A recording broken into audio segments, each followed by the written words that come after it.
I've been charged again with so many conspiracies.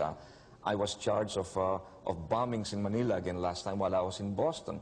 And the witness against me is a man I never met in my life. I never met this guy. You were in Boston and they said you'd bombed in Manila? I'm the mastermind of all of these things. And then last month I went to the Middle East to talk to our Muslim brothers who are also in the Philippines fighting Mr. Marcos. You see, about 100,000 Muslims have already died over the last 8 years. Mr. Marcos has lost about 9,000 Filipino soldiers.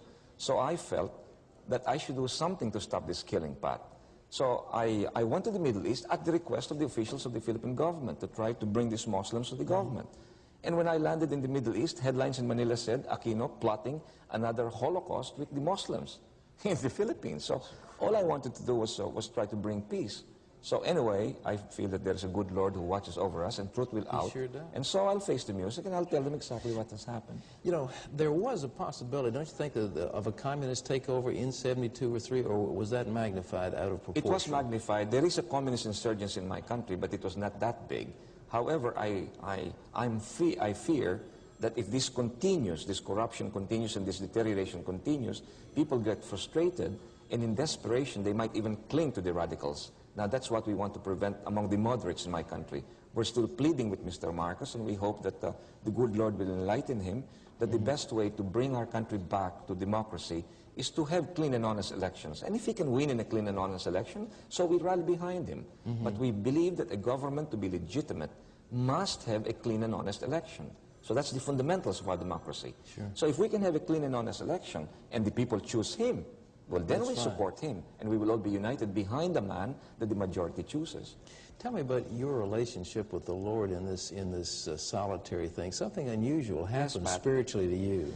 Well, you know, I'm a Catholic. I was born a Catholic, and 85% of the Filipino people are Christians, as you know that.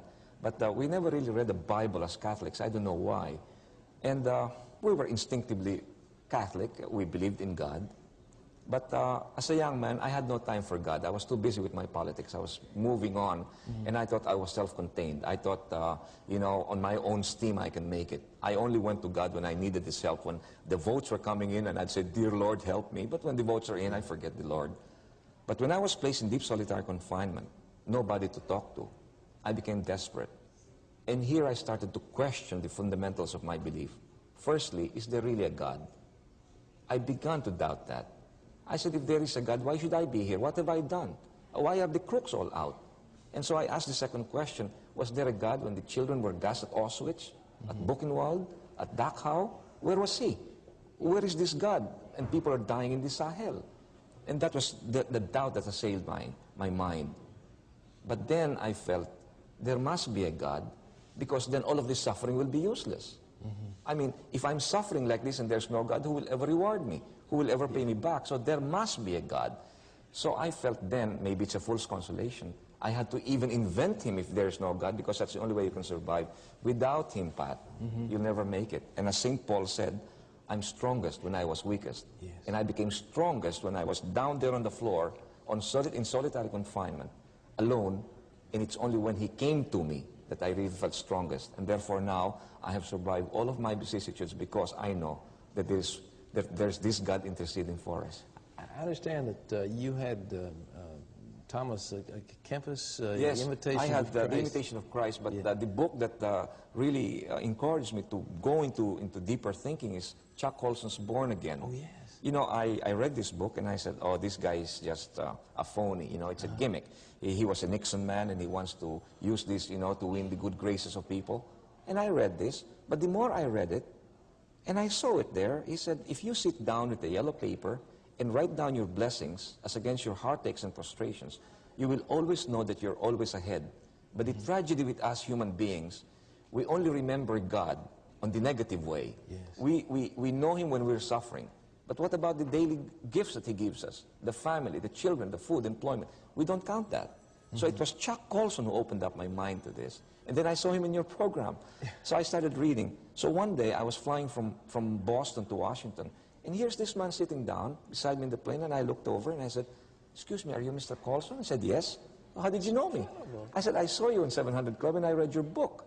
And your book helped me. Yeah. And we started talking, you see.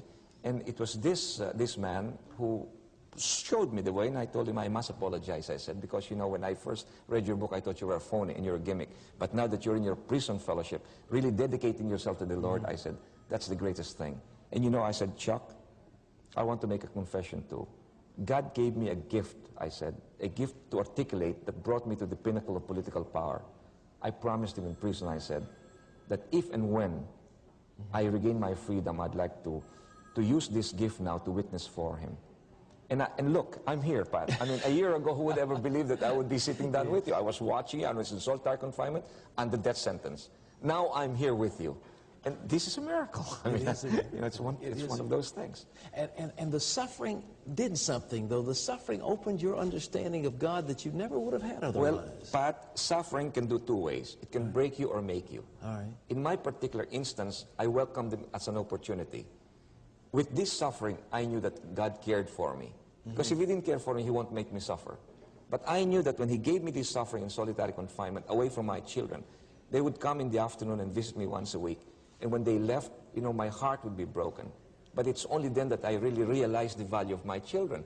God had to take them away for me to realize that value. Sure. So I think the message is, welcome your suffering, because God will never give you a suffering that will break you.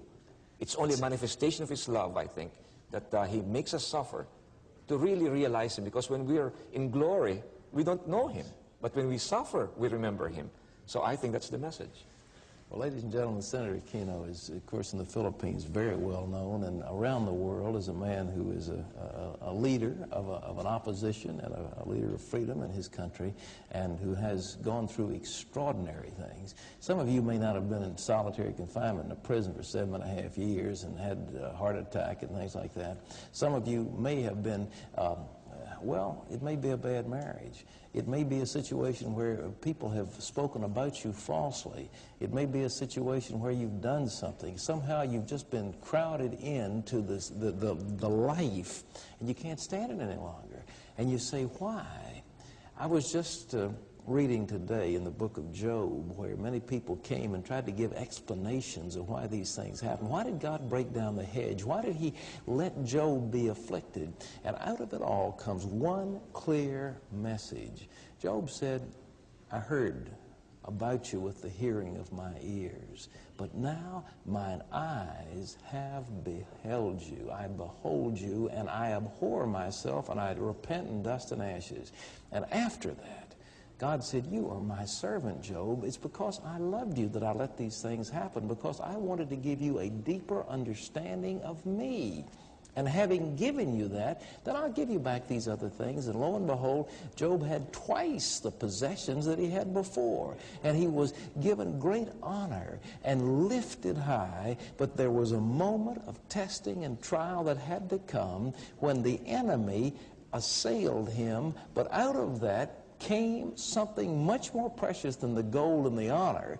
The thing was the knowledge of God. He learned as he never learned before what he was and what God was. And ladies and gentlemen, if you're having a trial right now, just let this be the time that you look up and say, Father, I know that you're in control of things. I know that you love me, and I'll trust you. And as Job said, though he slay me, yet will I trust him. And I want to assure you, you can trust the Lord. He is absolutely worthy of all of the best that you have. We'll be back with more